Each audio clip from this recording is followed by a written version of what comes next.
ఓ వింత ప్రపంచం. ఎప్పుడు ఎవరు ఎందుకు స్టార్స్ అవుతారో ఎవరు ఊహించలేరు. ఎప్పుడు ఎవరి జీవితాలు ఎలా మారిపోతాయో ఎవరు అంచనా వేయలేరు. అలా ఇప్పటి వరకు చాలా మంది ఓవర్ నైట్ లో స్టార్స్ గా మారిపోయారు. అంతే ఫాస్ట్ గా కాలగర్భంలో కలిసిపోయారు కూడా. ఈ లిస్ట్ లో అందరికంటే ఫస్ట్ ఉండేది కుమారి ఆంటీ. మీ బిల్ మొత్తం 1000 అయింది అనే ఒక్క రీల్ తో కుమారి ఆంటీ ఫేమస్ అయింది. వ్యూస్ కోసం పడి చచ్చిపోయే ఛానల్స్ అన్ని కుమారి ఆంటీ ఇంటికి క్యూ కట్టాయి. సింగిల్ నైట్ లో ఆమెను స్టార్ ను చేశాయి. దీంతో సినిమా వాళ్ళు కూడా కుమారి ఆంటీ పబ్లిసిటీని వాడుకున్నారు. కానీ చివరికి ఆమెకు మిగిలింది మాత్రం శూన్యం. ఒకప్పుడు ఆమెకు హైటెక్ సిటీలో షాప్ అయినా ఉండేది, కానీ ఇప్పుడు అది కూడా లేదు. అసలు ఆమె ఎక్కడుందో ఏం చేస్తుందో కూడా ఎవరికి తెలియదు. కొల్లాపూర్కు చెందిన బర్రెలక్క అలియా శిరీష కూడా అంతే. బీఆర్ఎస్ ఉద్యోగాలు ఇవ్వలేదంటూ ఆమె చేసిన రీల్స్ తో ఆమెను స్టార్ ను చేశారు నెటిజన్లు.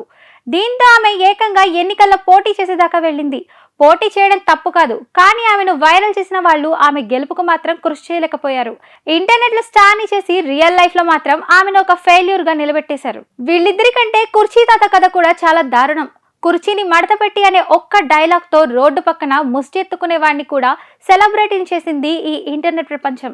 ఆదరిస్తే మంచిదే, కానీ ఆ ఆదరణ ఎక్కడి వరకు వెళ్ళింది, వాళ్లను ఏం చేసింది అనేది కూడా ముఖ్యం. ఇంటర్నెట్ లో కుర్చీ తాత వైరల్ గా ఉన్నన్ని రోజులు ఆయనను ప్రతి ఒక్కరు ఇంటర్వ్యూలు చేశారు, ఆయనతో వీడియోలు రీల్స్ చేశారు. కానీ ఆయన ఆరోగ్యం పాడైపోయి హాస్పిటల్లో చేరినప్పుడు మాత్రం ఒక్కరు కూడా పట్టించుకోలేదు.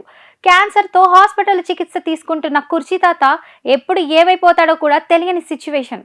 ఒకప్పుడు ఆయనను అడ్డు పెట్టుకుని డబ్బు సంపాదించిన వాళ్ళు, ఆయన పేరు చెప్పుకుని ఫేమస్ అయిన వాళ్ళు ఎవరు ఇప్పుడు ఆయన పక్కన లేరు. ఏకాకిని చేసి వదిలేశారు. కాస్త అటు ఇటుగా వేణుస్వామి కూడా వీళ్ళ కోవలోకే వస్తాడు. చాలా కాలం నుంచి సినీ ఇండస్ట్రీలో పేరున్న పూజారి అయినప్పటికీ కామన్ పీపుల్స్ కు వేణుస్వామి పెద్దగా తెలియదు. సమంత నాగచైతన్య విడిపోతారని వేణుస్వామి చెప్పిన జోస్యం ఆయనను స్టార్ చేసింది. ఆయన చెప్పినట్టే జరగడంతో ప్రతి ఒక్కరు వేణుస్వామిని హైలైట్ చేశారు. ఆ తర్వాత పబ్లిక్ నుంచి వస్తున్న రూమర్స్ చూసి వేణుస్వామి కూడా తమ ఫేమ్ పెంచుకునే ప్రయత్నాలు చేశాడు. ఎప్పుడు సెలబ్రిటీల జతకలు చెప్పడం, వాళ్ళనే టార్గెట్ చేసినట్టు మాట్లాడడం, ఇంటర్వ్యూలు ఇవ్వడం మొదలుపెట్టాడు. కానీ ఎప్పుడైతే ప్రభాస్ విషయంలో వేణుస్వామి చెప్పింది వ్యతిరేకంగా జరిగిందో అప్పుడే ఆయనకు బ్యాడ్ టైం స్టార్ట్ అయింది. వరుసపెట్టి ప్రభాస్ ఫ్యాన్స్ వేణుస్వామిని వేసుకోవడం మొదలుపెట్టారు. కొందరైతే కనిపిస్తే కొట్టేస్తారేమో అనిపించే స్థాయిలో వీడియోలు చేశారు. జాతకాలు చెప్పడమే వృత్తిగా పెట్టుకున్న వేణుస్వామి ఇక సెలబ్రిటీల జోలికే వెళ్ళను అనే స్థాయిలో ఆయనకు ట్రీట్మెంట్ ఇచ్చారు. కరెక్ట్ గా చూస్తే వీళ్ళిద్దరిని ఓవర్ నైట్ లో లేపింది ఇంటర్నెట్ యూజర్లే. అదే టైంలో వీళ్ళను కనుమరుగు చేసింది కూడా నెటిజన్లే. ఇంటర్నెట్ లో వచ్చిన కొద్దిపాటి ఫేమ్ ని చూసుకుని ఏదో చేయాలని ఏం చేయలేక కనుమరుగైపోయిన వాళ్ళలో ఈ నలుగురు.